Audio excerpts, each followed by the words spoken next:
الحمد لله نحمده ونستعينه ونستغفره ونؤمن به ونتوكل عليه ونعوذ بالله من شرور أنفسنا ومن سيئات أعمالنا من يهده الله فلا مضل له ومن يضلله فلا هادي له ونشهد أن لا إله إلا الله وحده لا شريك له ونشهد أن سيدنا ونبينا ومولانا محمدا عبده ورسوله أما بعد فقد قال الله تبارك وتعالى في القرآن المجيد والفرقان الحميد فأعوذ بالله من الشيطان الرجيم بسم الله الرحمن الرحيم لقد خلقنا الإنسان في أحسن تقويم صدق الله العظيم وقال النبي صلى الله عليه وسلم المسلم من سلم المسلمون من لسانه ويده أو كما قال عليه الصلاة والتسليم اللهم صل على سيدنا وشفيعنا ومولانا محمد وعلى آل سيدنا وشفيعنا ومولانا محمد وبارك وسلم اللهم صل على سيدنا وشفيعنا ومولانا محمد وعلى آل سيدنا وشفيعنا ومولانا محمد وبارك وسلم اللهم صل على سيدنا وشفيعنا ومولانا محمد وعلى آل سيدنا وشفيعنا ومولانا محمد وبارك وسلم بزرگان محترم عزیزان ملت، اللہ جل جلالہ عم والہ نے ہم سب کو انسان بنایا۔ اللہ اگر چاہتے تو دوسری مخلوق بھی بنا سکتا تھا، حیوان بنا سکتا تھا۔ ہم نے کبھی اللہ سے یہ فریاد نہیں کی کہ تو نے ہمیں انسان کیوں بنایا۔ یہ اللہ کا احسان ہے، اللہ کا کرم ہے کہ اللہ تبارک و تعالی نے ہمیں انسان بنایا۔ اس نعمت پر جتنا شکر ادا کرے کم ہے، کیونکہ ایک مرتبہ ذرا غور کریں تو پتہ چلتا ہے کہ جتنے جانور ہیں، حیوانات ہیں، وہ کیسے زندگی گزارتے ہیں۔ ان کی پیدائش سے لے کر موت تک ایک ہی چمڑا، وہی لباس ہے، وہی ان کے لیے ساری چیز۔ نہ کپڑا بدل سکتے ہیں، نہ کھانا بدل سکتا۔ جو چیز اللہ نے ایک مرتبہ ان کے لیے طے کر دی وہی چیز کھاتے ہیں۔ جن کے لیے گھاس کھانا ہے وہی گھاس کھائیں گے، جن کو گوشت کھانا ہے وہی گوشت کھائیں گے، جن کو گندگی کھانا طے ہے وہ گندگی کھائیں گے، جن کے لیے جو چیزیں طے ہیں وہی چیزیں کھائیں گے۔ دیگر چیزوں کو وہ کھا نہیں سکتے۔ حضرت مولانا امیر ملت اسلامیہ کے امیر حمید الدین عاقل حسامی رحمہ اللہ، جو عاقل صاحب کے نام سے مشہور تھے، وہ اپنے خطاب میں کہا کرتے تھے کہ اللہ کا یہ احسان ہے کہ اللہ رب العزت نے ہمارا کھانا ہمارے ہاتھ سے ہمارے منہ تک جاتا ہے۔ ہمارا کھانا ہمارے ہاتھ سے ہمارے منہ تک جاتا ہے۔ دیگر جتنے جانور ہیں ان کا رزق وہ ان کے منہ تک نہیں جاتا، بلکہ ان کا منہ رزق تک جاتا ہے۔ وہ اگر کھانا چاہے تو اپنا منہ رزق کے پاس لے جانا پڑے گا، لیکن اللہ نے انسان کو یہ فضیلت دی یہ نعمت عطا کی کہ وہ اگر کھائے گا تو اس کا کھانا اس کے ہاتھ سے اس کے منہ تک جاتا. خدا نخواستہ انسانوں کو بھی اللہ تبارک و تعالی اگر ایسا کر دیتا کہ تمہارا رزق تمہارے منہ تک نہیں بلکہ تمہارا منہ تمہارے رزق تک جائے، دسترخوان بھی جائیں گے، اب سارے بیٹھ جائیں گے تو ہم اپنے منہ سے ایک دوسرے کو ٹکراتے رہیں گے، ہے نا؟ فلاں بھائی کا منہ ہمارے منہ سے ٹکرائے گا، فلاں بھائی کا سر ہمارے سر سے ٹکرائے گا. بتاؤ ذرا سوچو. لیکن اللہ نے کیا بنایا؟ انسان بنایا. اور انسان بھی کیسا؟ اس انسان کی اللہ نے تعریف بیان کی. لَقَدْ خَلَقْنَا الْإِنسَانَ فِي أَحْسَنِ تَقْوِيمٍ. ہم نے بہترین خوبصورت سانچے میں اس کو ڈھالا، خوبصورت بنایا انسان کو. اس کی ناک چھوٹی رہتی ہے، اس کے ہاتھ بالکل اس کے جسم کے برابر، اس کا سر اس کے جسم کے برابر، اس کا پاؤں اس کے جسم کے برابر. جو چیزیں انسان آدمی کے لیے جو چیز جیسی ہونی چاہیے ویسی ہی ہوتی ہے.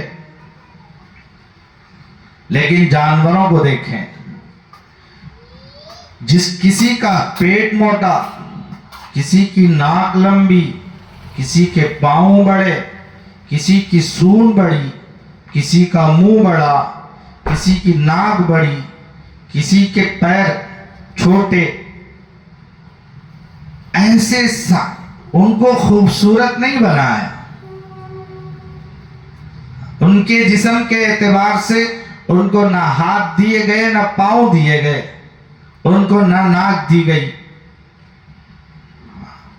لیکن اللہ کا احسان ہے، اللہ کا کرم ہے، اللہ کا فضل ہے کہ اللہ نے انسان کو ہر چیز اس کے مناسب دی ہے. اسی لیے اللہ نے کہا ہم نے اس کو بہترین سانچے میں ڈالا ہے. اور میرے دوستو، اس کی تعریف بیان کی، وَلَقَدْ كَرَّمْنَا بَنِي آدَمَ فِي الْبَرِّ وَالْبَحْرِ. ہم نے جتنی زمین ہے جس کو خشکی کہتے ہیں، جو پانی کے علاوہ کی چیز ہے، فی البر والبحر، اور سمندر، تو خشک زمین میں رہنے والی جتنی مخلوقات ہیں، پانی میں رہنے والی جتنی مخلوقات ہیں، ان تمام مخلوقات میں بنو آدم کو ہم نے معزز بنایا، مکرم بنایا، مشرف بنایا، اس کو عزت دی، اس کا احترام کروایا، مقام اتنا دیا انسان کا کہ فرشتے جیسے مخلوق جو کبھی اللہ کی نافرمانی نہیں کرتے، فرشتے اللہ کے نور سے بنے ہوئے ہیں جو کبھی نافرمانی نہیں کرتے، ایسے مخلوقات کو حکم دیا کہ تم انسان کے سامنے کیا کرو؟ سجدہ کرو. کوئی مرتبہ اتنا دے سکتا، کوئی مقام اتنا دے سکتا؟ اتنا رتبہ اللہ رب العزت نے انسان کو عطا فرمایا. ان تمام باتوں کو مد نظر رکھتے ہوئے اب انسان اپنی ذات پر ذرا غور کرے. خالق و مالک نے اس کو بڑا مرتبہ دیا، خالق و مالک نے اس کا مقام بڑا بتایا اور عزت دی. مخلوقات میں بھی عزت دی، زمین کے مخلوقات میں بھی، سمندری مخلوقات میں بھی، فرشتے جو آسمان میں رہتے ہیں ان سے بھی عزت دلوائی. کیا انسان کے پاس اس کی عزت ہے؟ آج اس دور کے اندر ہم ذرا غور کریں، دنیا میں سب سے زیادہ ذلیل، سب سے زیادہ رسوا، جس کی کوئی قیمت نہیں، اگر کوئی ہے تو وہ انسان ہے. آج انسان کی کوئی قیمت نہیں ہے میرے دوستو، کوئی قیمت نہیں. انسان کا خون سستا، اس کی جان سستی، اس کے ساتھ ظلم پر ظلم کیا جائے، کوئی کچھ بولنے والا نہیں ہے. جانور ہیں جن کے لیے بڑے بڑے زو بنتے ہیں، جا کر زوؤں میں دیکھو جانوروں کو، ان کے لیے پنکھے لگائے گئے، ان کے لیے ڈاکٹر کا انتظام ہے، ان کو وقت پہ کھانا دیا جاتا ہے، وقت پر ان کا علاج کیا جاتا ہے، وقت پر دیکھ بھالی کی جاتی ہے. اگر کسی چیز کی وقت پر خیال نہیں کیا جاتا، وقت پر دیکھا نہیں جاتا، تو انسان کا ہے. نہ اس کے رہنے کے لیے کوئی ٹھکانہ ہے، کوئی پوچھنے والا نہیں، نہ اس کے لیے طبی سہولیات ہیں، نہ وہ گر کر سڑک پر پڑا ہوا تڑپ جائے تو گزرنے والے گزر جائیں گے، لیکن کوئی ایک بھی ایسا نہیں ہوگا کہ اس کو ہمدردی سے اٹھائے. ہاں، اس کی ابھی فوٹو بنائیں گے، اس کی ویڈیو بنائیں گے اور تماشا دیکھتے رہیں گے اور دوسروں کو بھی تماشا دکھائیں گے. یہ انسان ہے میرے دوستو. انسانیت آج ختم ہو گئی. جسم کے اعتبار سے، دھڑ کے اعتبار سے انسان ہے، لیکن اس کے اپنے اندر انسان نہیں ہے، انسانیت نہیں ہے. دنیا پر غور کرو، نظر ڈالو، دھوکے باز کی عزت کی جائے گی، جھوٹے کو سینے سے لگایا جائے گا. جو جتنا جرم کرنے والا ہے، جو جتنا جھوٹ بولنے والا ہے، جو جتنا دھوکہ دینے والا ہے، اس کو کرسی پر بٹھایا جائے گا، اس کا اکرام کیا جائے گا، اس کی عظمت بڑھ جائے گی، اس کو عہدے ملیں گے، اس کو تخت ملے گا، اس کو تاج ملے گا، اس کو ساری چیزیں ملیں گی. جو دنیا میں جتنا مکار ہوگا، جو دنیا میں جتنا دغاباز ہوگا، جو دنیا میں جتنا ظلم کرنے والا ہوگا، اسی کی عزت ہوگی. اگر عزت نہیں ہے، آپ سچ بولو، اچھے کام کرو، اچھی عادتیں اپناؤ، اچھی باتیں بتاؤ، آپ کو کوئی سننے والا نہیں ہے، آپ کی کوئی قدر کرنے والا نہیں، کوئی سینے سے لگانے والا نہیں ہے. حق بات کو سننے کے لیے تیار نہیں ہوتے.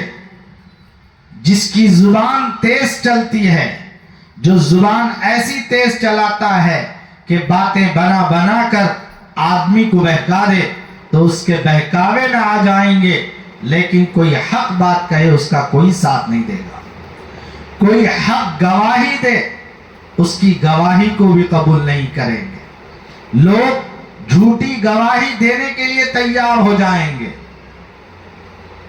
جھوٹی بات پر اس کو ساتھ دینے کے لیے تیار ہو جائیں گے. اب بتاؤ، ایسا انسان بے قیمت نہیں تو کیا رہے گا؟ ایسا انسان جس کے عزت نہیں ہے تو کیا ہوگا؟ ذلیل اور رسوا ہو تو اور کیا ہوگا؟ جو اپنی قدر نہ پہچانے، جو اپنے آپ کو نہ جانے، تو دوستو اسی لیے انسان کی آج کوئی قدر نہیں ہے. سامنے بھوکا پڑا ہوا ہے، لیکن کوئی ایک لقمہ کھلانے والا نہیں. محنت کرنے والے کی قدر نہیں دنیا کے اندر، بھیک مانگنے والے کی قدر ہے. جو بھیک مانگتا ہے اس کو اپنے جیب سے کڑلی ایک نوٹ نکال کے دیں گے اور امید کریں گے کہ مجھے بڑا ثواب ملے گا. جو آدمی محنت کر رہا ہے، مہینہ بھر محنت کرو، پھر کہیں گے فلاں دن تو نہیں آیا، فلاں دن تو تیری مزدوری میں سے اتنی ہم نکال دیں گے، تیری محنت میں سے اتنی ہم نکال دیں گے، اس کے اوپر ظلم کریں گے۔ یہاں 100 روپے دینے کے لیے تیار، محنت کرنے والے کو اس کی کمائی میں سے ہم کیا ہے کھینچ کر کھا لیں گے۔ یہ انسانیت ہے میرے دوست، یہ انسانیت نہیں ہے۔ حضرت امام غزالی رحمہ اللہ بڑے عالم دین ہیں، بہت بڑے عالم دین۔ آپ نے کتاب لکھی ہے احیاء العلوم، جو علم کا بہت بڑا خزانہ ہے۔ آپ نے اس میں باتیں بتائیں کہ جانور 3 قسم کے اللہ نے بنائے، جانوروں کو اللہ نے 3 قسم کے بنایا۔ ایک ہے وہ جانور جو انسان کے لیے فائدہ ہی فائدہ دیتے ہیں، انسان کے لیے دنیا کے لیے فائدہ ہی فائدہ، ان سے کسی کو کوئی نقصان پہنچتا ہی نہیں، صرف فائدہ ہی پہنچتا ہے۔ ایسے جانوروں کو اللہ نے پیدا کیا، جیسے گائے ہے، بیل ہے، بکری ہے۔ یہ وہ جانور ہیں جو انسان کو صرف فائدہ پہنچاتے ہیں، انسان کے فائدے کے لیے اپنی جان ذبح کر دیتے ہیں، اپنی کھال نکال دیتے ہیں، ان کی بوٹی بوٹی کر دی جاتی ہے، ان کا خون پیا جاتا ہے، ان کے کلیجے کو چبایا جاتا ہے، دماغ کو بھی نہیں چھوڑا جاتا۔ ہر چیز وہ انسان کے لیے فائدہ بنا کر پیش کرتے ہیں، جسم کے بالوں کو بھی نہیں چھوڑا جاتا۔ ایسے ایک قسم کے جانور ہیں جو صرف فائدہ پہنچاتے ہیں۔ دوسرے وہ ہیں جو صرف تکلیف دیتے ہیں، ان سے کسی قسم کا کوئی فائدہ نہیں، صرف تکلیف دیتے ہیں، جیسے سانپ ہے، بچھو ہے، اژدہا ہے اور دیگر قسم کے تکلیف دینے والے جانور ہیں۔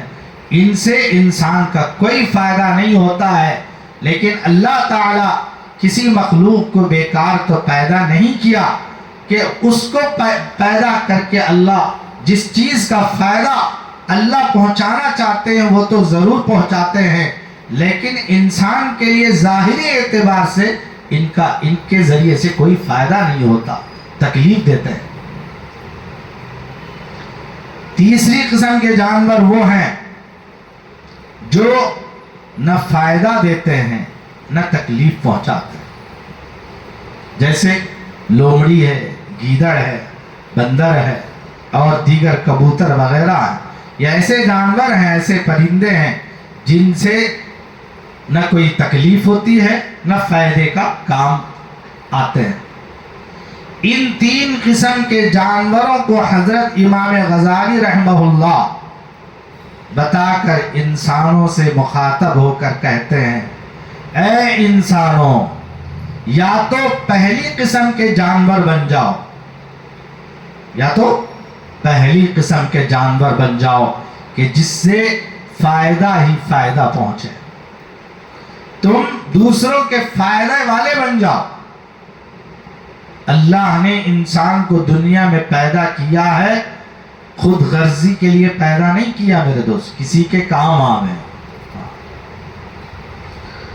ذرا اپنی ذات پہ غور کرو، ہماری جسم میں چند چیزیں، چند پارٹ ایسے ہیں جو دو آنکھ ہیں، 2 کان ہیں، 2 ہاتھ ہیں، 2 پیر ہیں۔ اللہ نے 2 کیوں دیا؟ اللہ اگر پیدا کرنا چاہے تو ایک کے ذریعے سے بھی پیدا کر سکتا ہے، اس لیے کہ وہ خالق و مالک ہے، اس کو تو ہر قسم کی قدرت حاصل ہے، ہر قسم کی طاقت حاصل ہے۔ جب بغیر باپ کے بچہ پیدا کر سکتا ہے، بغیر ماں کے بچہ پیدا کر سکتا ہے، ماں باپ کے ساتھ بچہ پیدا کر سکتا ہے، تو اللہ تبارک و تعالیٰ کیا ایک ہاتھ، ایک پاؤں، ایک کان، ایک آنکھ سے انسان کو وجود میں نہیں لا سکتا؟ ضرور لا سکتا۔ تو 2 چیزیں کیوں دیں؟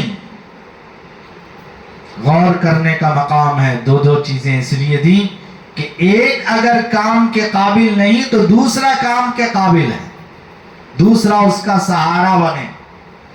ایک آنکھ دیکھنے کے قابل نہیں تو دوسرا اس کا سہارا بنے.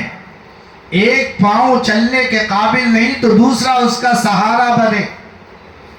اسی کو انسان کہتے ہیں. ہماری اپنی ذات پر بار بار اللہ غور کرنے کو کہتا ہے. وَفِي أَنفُسِكُمْ أَفَلَا تُبْصِرُونَ. تم اپنی ذات پہ غور کیوں نہیں کرتے؟ غور کرو تو تمہیں خود پتہ چل جائے گا کہ انسان کیا ہے، اس کی حیثیت کیا ہے، اس کا مقام کیا ہے. آج خود غرضی کی وجہ سے انسان اتنا ذلیل ہو چکا ہے، سامنے والا اسے نظر نہیں آتا. بس اس کو میں اچھا رہوں، میں کھاتا پیتا رہوں، میں صحت مند رہوں، میں عہدے والا رہوں، میں ساری چیزوں میں آرام والا رہوں، دنیا ساری بھاڑ میں چلی جائے، مجھے اس سے کوئی لینا دینا نہیں ہے. اس کو انسان نہیں کہتے اور اس کو مسلمان بھی نہیں کہتے. میرے آقا صلی اللہ علیہ وسلم نے فرمایا لا یؤمن احدکم حتی یحب لأخیہ ما یحب لنفسہ. کامل ایمان والا وہ ہرگز نہیں ہو سکتا جو چیز اپنے لیے پسند کرتا ہے وہ اپنے بھائی کے لیے پسند نہ کرے. کیا مطلب اس حدیث کا؟ اس حدیث کا مطلب یہ ہے میں عہدے والا ہوں تو میرا بھائی بھی عہدے والا بنے. میں راحت کو چاہتا ہوں میرا بھائی بھی راحت میں رہے. میں صحت کو چاہتا ہوں میرا بھائی بھی صحت مند رہے. میں مکاندار ہوں تو میرا بھائی بھی مکاندار بنے. میں گاڑی والا ہوں میرے بھائی کے پاس بھی گاڑی رہے. میں عزت والا ہوں میرا بھائی بھی عزت والا رہے. اس کو مومن کہتے ہیں، اس کو ایمان والا کہتے ہیں. اگر ہم ان چیزوں کے علاوہ اس طرح سوچیں، اس طرح کہیں میں اچھا ہوں، سامنے والا اچھا ہو یا نہ ہو اس سے میرا کوئی لینا دینا نہیں. اسلام اس بات کی ہرگز اجازت نہیں دیتا، شریعت اس بات کی ہرگز اجازت نہیں دیتی. میرے آقا صلی اللہ علیہ وسلم نے ہمیں ایسا دین ہرگز نہیں سکھایا. آپ نے تو سکھایا یہ پڑوسی بھوکا رہے، آپ کھا کر پیٹ بھر کر شکم سیر ہیں، تو قیامت کے دن اگر یہ پکڑ کر آپ کو اللہ کی بارگاہ میں پیش کر دے تو یہ جیسے جہنم میں جائے تو آپ کو بھی ساتھ میں لے جائے گا. اگر یہ جنت میں جائے اس کو کھلائے پلائے تو یہ بھی تمہیں اپنے ساتھ جنت میں لے جائے گا. حدیث میں آتا ہے، مشکات کی حدیث ہے، رسول اللہ صلی اللہ علیہ وسلم سے کسی صحابی نے کہا یا رسول اللہ ایک عورت نماز کی پابند ہے، زکوٰۃ کی پابند ہے، پرہیزگار ہے، اللہ سے ڈرنے والی ہے، لیکن اس نے اپنے گھر کے اندر بلی کو پالا ہے، جانور کو پالا ہے، نہ اس کو وقت پر کھانا دیتی ہے، اس کو باندھ رکھ کر رکھا ہے. ایسی عورت کے بارے میں آپ کا کیا کہنا ہے؟ تو اللہ کے نبی نے فرمایا وہ عورت دوزخی ہے. نماز کہاں گئی؟ روزہ کہاں گیا؟ زکوٰۃ کہاں گئی؟ پھر بھی فرمایا وہ دوزخی ہے. ایک صحابی نے پھر کہا یا رسول اللہ ایک عورت ایسی ہے جو نماز تو پڑھتی ہے لیکن کم پڑھتی ہے، وقت پر روزہ تو رکھتی ہے لیکن کم رکھتی ہے، صدقہ خیرات بھی کرتی ہے لیکن کم کرتی ہے، لیکن جس نے بلی کو پالا ہے اس کو باندھ کر نہیں رکھا، اس کو کھلاتی ہے، اس کو پھلاتی ہے، اپنے گھر کے اندر آزاد چھوڑے رکھی ہے، محلے میں آزاد چھوڑے رکھی ہے، تو رسول اللہ صلی اللہ علیہ وسلم نے فرمایا وہ عورت جنتی، وہ عورت جنتی ہے فرمایا. اس کو انسانیت کہتے ہیں میرے دوستو. تھوڑے سے چیز پر جنت اور جہنم کا فیصلہ ہو چکا، ایک بات پر. اب ہم غور کریں ہماری اپنی زندگی میں ایسی کتنی چیزیں ہو رہی ہیں ہم اپنے بھائی کو ستاتے ہیں، والد کو ستاتے ہیں، ماں کو ستاتے ہیں، بہن کو ستاتے ہیں، پڑوسی کو ستاتے ہیں، اپنے دوست کو تکلیف دیتے ہیں، اپنے بازو والے کو تکلیف دیتے ہیں، دکان میں کام کرنے والے کو ہم ستاتے ہیں، بازو رہنے والے کو ہم ستاتے ہیں، کیا ہم جنتی بن گئے میرے دوستو؟ المسلم من سلم المسلمون من لسانہ و یدہ، رسول اللہ صلی اللہ علیہ وسلم نے فرمایا مسلمان وہ ہے جس کے ہاتھ سے، جس کی زبان سے دوسرا مسلمان محفوظ رہے، اس کو تکلیف نہ ہو، محفوظ جس مسلمان سے دوسرا مسلمان محفوظ ہے تو سمجھ جاؤ کہ وہ مسلمان ہے۔ اگر محفوظ نہیں ہے تو اللہ کے نبی نے فرمایا وہ مسلمان نہیں ہے۔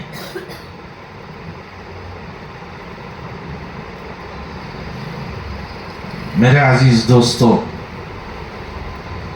حضرت مولانا ابو الحسن علی ندوی رحمۃ اللہ علیہ غالباً اپنی کتاب میں ایک واقعہ لکھیں، لوگ اپنے وطن میں یا اپنی مسجد میں یا اپنے محلے میں کسی باہر شہر سے یا کسی گاؤں سے دوسرے کوئی اللہ کے ولی آ جائیں، کوئی بڑے بزرگ آ جائیں تو ہم کیا کرتے ہیں؟ ان کا احترام کرتے ہیں، ان سے ملاقات کرتے ہیں، ان سے جا کر دعا کی درخواست کرتے ہیں کہ آپ ہمارے حق میں دعا کیجیے، آپ ہمارے حق میں دعا کیجیے۔ ایسے ایک وقت میں ایک بزرگ ایک گاؤں آ گئے تو لوگوں کا ہجوم ہو گیا، ہر ایک آ کر ان سے محبت سے ملنے لگے، دعا کی درخواست کرنے لگے۔ اس میں سے ایک آدمی جا کر حضرت سے کہا کہ حضرت میرے حق میں دعا کیجیے، تو حضرت نے کہا اللہ تجھے انسان بنا دے، اللہ تجھے انسان بنا دے۔ تو اس نے کہا ٹھیک ہے، اللہ والوں کی دعا ہے، اللہ مجھے انسان بنا دے۔ پھر دوسرے دن بھی حضرت تھے تو پھر گیا، جا کر کہا کہ حضرت میں پریشان ہوں، میرے حق میں آپ دعا کیجیے۔ تو حضرت نے کہا اللہ تجھے انسان بنا دے۔ تھوڑا اس لیے کہ ظاہر بات ہے انسان کو انسان بنا دے، اس طرح بولیں گے تو غصہ آئے گا ہی۔ اب تھوڑا سا غصہ تھا لیکن ظاہر نہیں کیا۔ تیسرے دن بھی حضرت موجود تھے، پھر حضرت کے پاس کہا کہ حضرت مجھے میرے حق میں دعا فرمائیے، تو حضرت نے کہا کہ اللہ تجھے انسان بنا دے۔ اب غصہ آ گیا، کہا کہ حضرت میں کوئی جانور دکھ رہا ہوں، بار بار آپ مجھے انسان بنا دے کی دعا کر رہے ہیں، یہ بھی کوئی دعا ہے؟ تو حضرت نے کہا کہ ٹھیک ہے، تو آپ نے ایک پگڑی پہنی ہوئی تھی، اس پگڑی کو نکال کر اس کے سر پر رکھ دیا اور کہا ذرا بازار پر نظر ڈال۔ تو جب پگڑی پہن کر بازار پر نظر ڈالا تو سب، کوئی کتا چلتا ہوا نظر آ رہا ہے، کوئی گدھا چلتا ہوا نظر آ رہا ہے، کوئی بکری چلتی ہوئی نظر آ رہی ہے، کوئی سور چلتا ہوا نظر آ رہا ہے، کوئی شیر چلتا ہوا نظر آ رہا ہے، ایک بھی انسان نظر نہیں آ رہا ہے بازار میں، سب کی شکلیں بدلی ہوئی ہیں۔ تو حضرت نے کہا دنیا میں بازار میں جتنے انسان چل رہے ہیں وہ انسان تو ہیں لیکن اپنے اندر حیوانوں کی شکل لیے ہوئے گزار رہے ہیں۔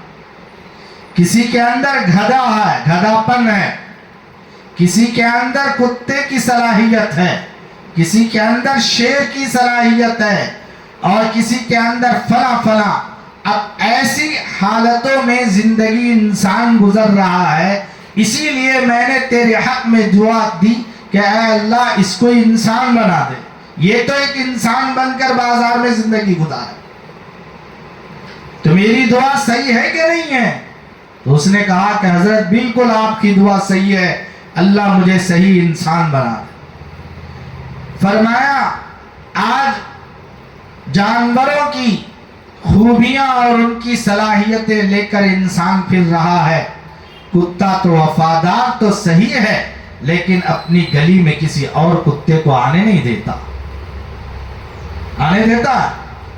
ایسے ہی ہم اللہ کے رسول کے وفادار تو ہیں، لیکن اپنے بھائی کو اچھا ہوتا ہوا ہم دیکھنا پسند نہیں کرتے. اپنے بھائی کو وفادار دیکھنا ہم پسند نہیں کرتے. تو ہم کہاں کے انسان ہیں میرے دوست؟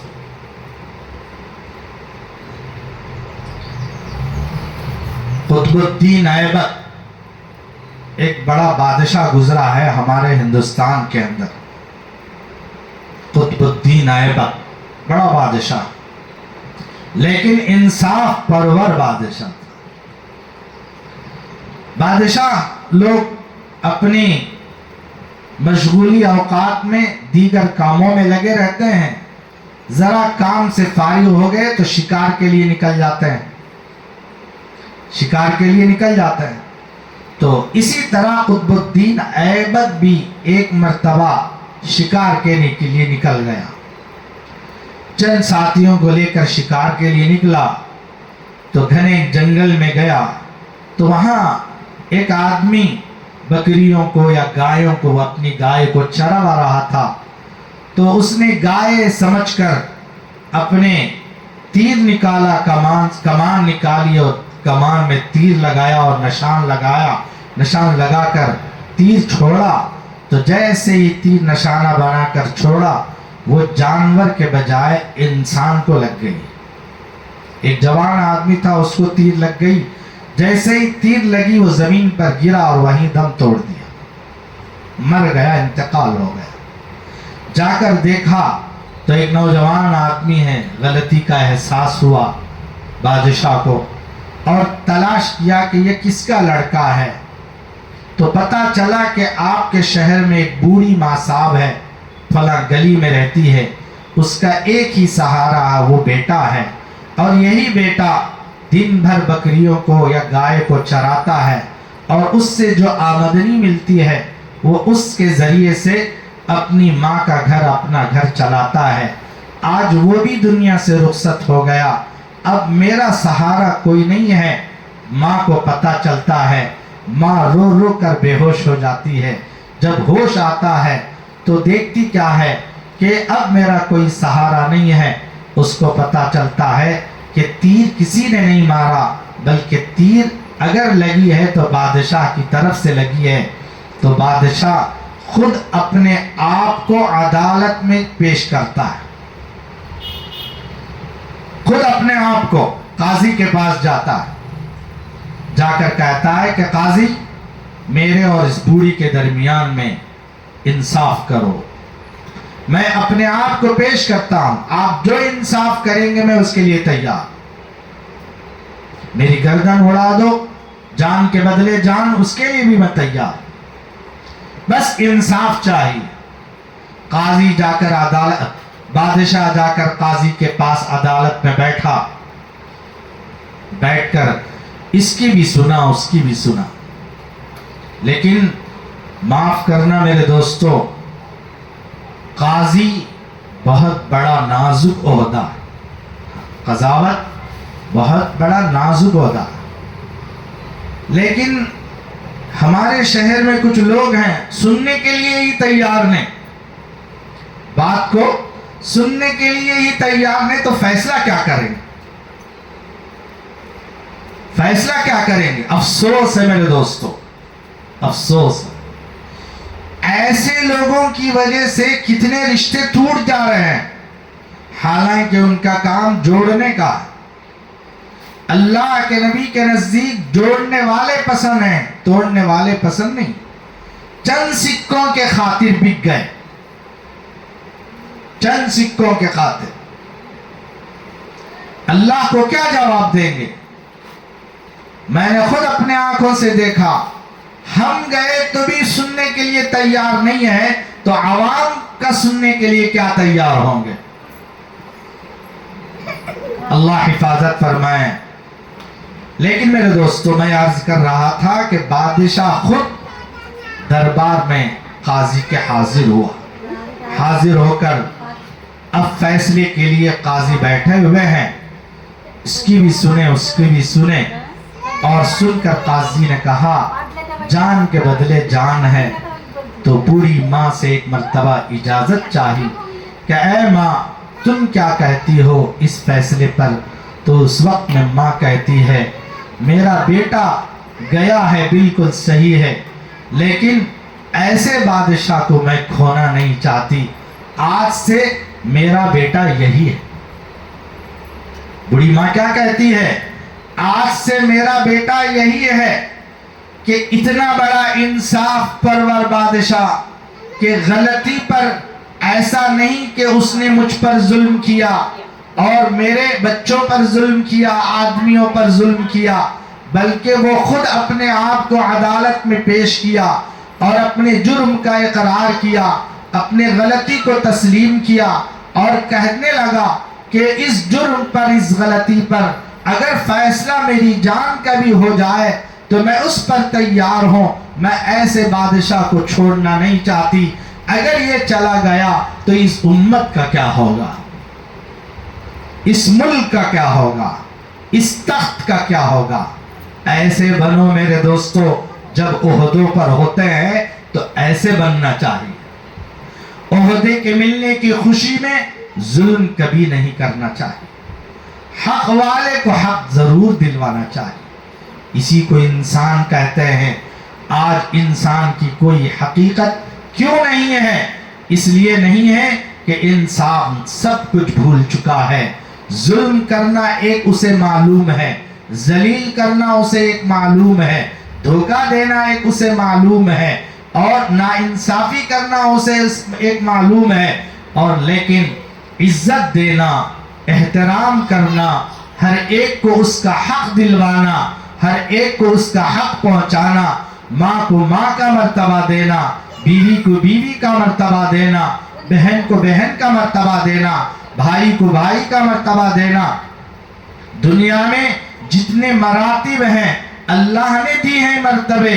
میرے دوستو، ہماری عزت کرنے سے کوئی آدمی عزت والا نہیں ہوتا، ہمارے ذلیل کرنے سے کوئی آدمی ذلیل نہیں ہو سکتا، اس لیے کہ عزتوں کے مالک اللہ ہیں۔ وَتُعِزُّ مَن تَشَاءُ، ذلتوں کے مالک بھی اللہ ہیں۔ وَتُذِلُّ مَن تَشَاءُ، جسے چاہے عزت دینا چاہیں اللہ عزت دیں گے، جسے اللہ ذلیل رسوا کرنا چاہیں اللہ اسے ذلیل و رسوا کر دیں گے۔ باتوں سے کوئی بڑا نہیں ہوتا، باتوں سے کوئی نیچے نہیں اتر سکتا۔ بات بات ہے میرے دوستو، لیکن آج انسان اتنا غصنے والا ہے، اتنا غصے والا ہے، بات پر ایسے ابھر جاتے ہیں کہ ایک دوسرے کی جان لینے کے لیے تیار ہو جاتے ہیں۔ اب باتوں سے کیا ہوتا ہے میرے دوست؟ محنت سے ہوتا ہے، کام سے ہوتا ہے، آپ کی ایمانداری سے ہوتا ہے، آپ کی عزت داری سے ہوتا ہے۔ بات سے کچھ نہیں ہوتا۔ آج سب سے زیادہ جھگڑے صرف باتوں کی بنیاد پر۔ اسی لیے رسول اللہ صلی اللہ علیہ وسلم نے فرمایا من صمت نجا، من سکت نجا، جو خاموش رہا وہ نجات پایا، جو خاموش رہا وہ صحیح سالم رہا۔ یہ وہ باتیں ہیں میرے دوستو، اپنے اندر لانے کی، اپنے آپ کو بدلنے کی، اپنے آپ کو انسان بنانے کی۔ اللہ ہمیں توفیق عطا فرمائے۔ آمین وآخر دعوانا الحمدللہ رب العالمین۔ جو حضرات سنت و نافل سے فارغ نہیں ہوئے جلد سے جلد سنتیں ادا کر لیں۔